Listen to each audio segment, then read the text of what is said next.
too. All right. The claim I'm refuting today is that weightism, which is discrimination against overweight people, is incredibly harmful to the existence of humanity. The secondary claims which I'm refuting are that weightism negatively affects children, it negatively affects people in the job force, and that it has unfortunately become one of the most widespread accepted discrimination problems.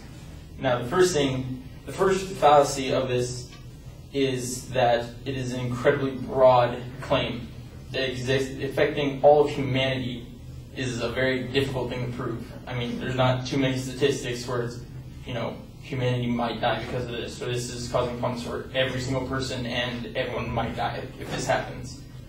And so the first secondary claim is that it negatively affects children.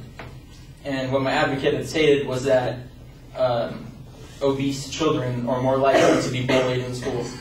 And I'm not going to try and argue that that's not going to happen, that there might be some benefit to kids being bullied. The problem here is that kids being bullied is unrelated to the entire existence of humanity. Again, it's a very broad claim. So just because some kids, get their feelings hurt doesn't mean the world is going to end and every single person is going to die. The second claim stated is that it negatively affects people in the job force. My advocate used a claim from USA Today and said that Walmart was discriminating against obese people by saying they were trying to deter them away from, applying at Walmarts because they were more costly. And she used the word obese instead of, and in the memo it actually says unhealthy. And there is a big difference between unhealthy and obese. You could have, I guarantee at least half of us do not follow, the FDA-regulated food pyramid thing that defines us all as healthy. You could be anorexic and be healthy, and that is the exact opposite of obese. There are also other health issues. The Center for Disease Control said that in 2008, the total cost of obesity was roughly $147 billion. And that comes from direct costs, which were like surgeries and treatments and all that, and indirect costs, which were decreased productivity, absentee days, sick days, and stuff. That all cost money to process. And for a company like Walmart that has, some 1.5 million employees, according to their website, they can't really afford to have half their workforce taking a sick day or something like that. They can't afford to have all these costs at such a large company. And then also, according to a PRN newswire on August 17, 2001, they reported that eating disorders such as anorexia and bulimia and other such ones cost roughly, due to medical and mental health, they cost roughly $4.8 billion, which is a large percentage. It's a very large percentage for any company to be paying on any sort of thing. The third claim is that it has become the most widely accepted discrimination problem. Again, I won't exactly try and refute that. We all kind of laughed at Garrett's joke, and it's somewhat true. I mean, you see, there's people have a lot less problem making a joke like that instead of against a black guy or a white guy or an Asian guy or something like that. It's just how we are. I'm not going to try and say that it's not true or whatever, because that's always been. But again, it's unrelevant to the entire existence of humanity, because that is also such a broad claim. So, in conclusion, I'd like to state that the arguments my advocate made towards their general claim is they're usually irrelevant due to it being such a broad claim, and also that a company such as Walmart does have discretion to use when hiring employees, since it is a business, and they can choose whether or not to take the higher risk person or the lower risk person. And according to the lady who released the memo, Sandra Buller, she said that it is easier to rehire and maintain a healthy workforce than it is to retrain and maintain an unhealthy workforce. And that's all.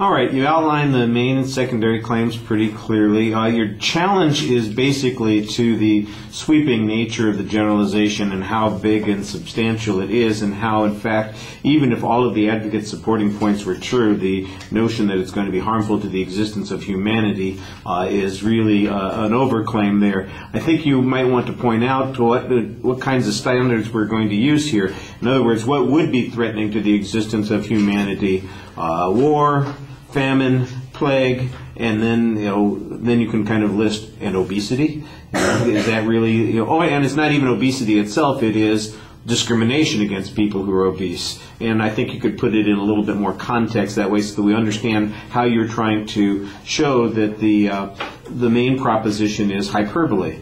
All right. On the argument about bullying, basically you don't try and deny something that you believe is true. Your response seems to be, though, that it's relatively insignificant. Well, is there some way that we can measure that? For instance, what is the frequency of bullying? What impact does bullying have on society? Has it changed anything in a drastic way?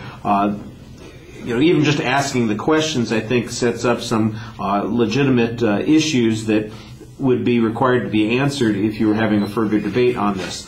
On the issue of discrimination, you basically challenged the one example that the advocate used, which was the Walmart policy. And the Walmart memo, you say, doesn't specify about weight. It talks about unhealthy issues. And then you are basically making an argument here that that the advocate is equivocating unhealthy and obese as being functionally equivalent terms, and then you're giving arguments about why there might be other issues that are applicable here. That's okay, and I think you're talking about the one piece of evidence that sticks out from the advocate's claim. The longer-term impact, though, is what does this mean? Does this mean that there are no examples where it is in fact discriminatory, or are you just going to deny the one example? On the third point, basically you're just granting that point. You come back to the same issue again, that the advocates overclaimed their point. One of the things that you might want to be careful of, though, remember a debate might go on for several presentations, several interactions, and the focus could change a little bit. And I know you're trying to focus on the claim as it's presented, but you might want to anticipate a little bit about how the focus of the argument could shift a bit. Remember, we talked about how sometimes we discover in the Brock-Reedy model that the location of argument changes, and this would probably be one where the location would change. You're focusing on it's harmful to the existence of humanity, and they would probably try and shift the argument back to weightism is potentially harmful. So I think you might want to cover your tail end a little bit with some arguments about that issue. All right. Thank you.